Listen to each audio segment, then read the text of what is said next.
Hey, this is Evan Brown with KATO Compact Excavator Sales. We're out here at Con Expo in the Festival Lot, booth 1948.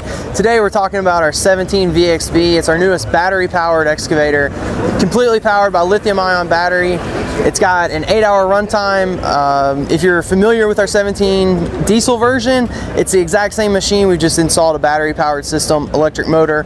So you're able to do a lot of stuff. If you're doing inside demolition, any type of low emissions job site, if you're doing anything that's got government contract or something where you've got emissions caps, this is what you want to use. It's got all kinds of great features, and we're going to talk about those a little bit more today. So the great thing about this machine is it is small, it's a compact machine, but you're running dual aux hydraulics. So if you're running a breaker, you can run a thumb with it, various different attachments. It's completely adaptable for that. Come talk to us, we'll let you know what you can set it up with. And then another great feature of this too is it's got the expandable tracks with the folding stabilizer blade. You're able to get in and out of tight spaces, and then if you're working on uneven ground, expand your tracks, drop your blade down, and you're able to get a very stable work platform so that you're working completely safe and able to get your job done.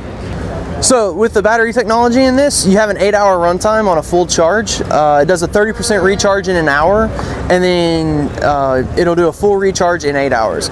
So you're able to get a full work day, throw it on the charger at lunch, and you can do an extended work day for no problem at all.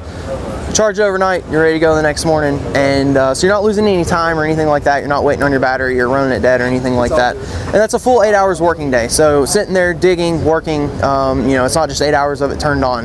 That's a full 8-hour work.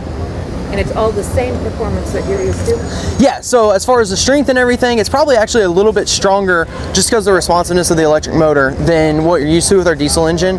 It's got a breakout force of about 5,500 pounds, and that's against a 3,900 pound operating weight with fuel and an operator.